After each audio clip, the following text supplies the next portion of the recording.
We're entering college application season, and I swear I've had like 100 comments asking me what my essay was on. So I'm gonna read it to you guys. It's not the best essay ever, but I think it's pretty creative and it's not that basic. I talked about this on my spam a little bit about how I think college essays should be more creative. Even if you have nothing to write about yourself. College essays are supposed to be about you and your experiences and your traits. Also, I'm a firm believer in a good opening. So here's my opening. I went to a psychic palm reader last June. You're a jack of all trades, but a master of none, she said to me less than 5 minutes into our session. I wanted to say she was wrong, but I've always had so many interests and phases throughout my life.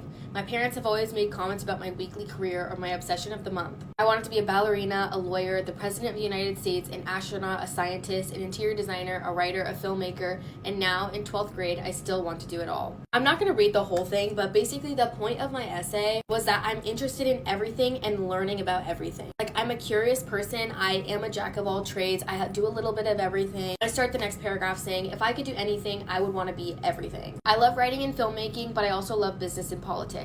I have a major obsession with outer space, but I also love makeup and fashion. And then I go on to talk about how when I did dual enrollment, which is something that allows you to do college credits in high school, I switched my major like 6 times because I was so indecisive. And I said that each class was so unique, I wanted to absorb every piece of knowledge my professors taught. Then in my next paragraph, I talk about how I blew up on TikTok. TikTok is probably the most significant thing to my career. And I talk about how my platform gives me the space to talk about all my interests. But then I also start talking about how I started doing influencing, I got the background of marketing, and I realized that I want to do this for the rest of my life. I said that I constantly work with brands and get to see the behind the scenes of promotional content. I want to use my platform to launch my business plans and develop my own marketing strategies. But then I close out with saying that just because I picked a major doesn't mean I'll stop feeding my curiosity about all subject areas. Like, once again, it's not that great of a college essay. It's not like very like intellectual, but it does say who I am as a person. I'm very curious. I want to know about everything. I'm very driven, even though I'm also very indecisive. And you can see that with my essay, it matches up to all the classes I've taken on my transcript and the 7 clubs I was in. Like, I basically did a little bit of everything in high school, and I feel like my essay reflects that. So that was a little bit of my college essay, and hopefully that gave you a little bit of like brainstorm ideas. Where you're meant to be is where you'll go, so it doesn't really matter at the end of the day. Just be a little creative.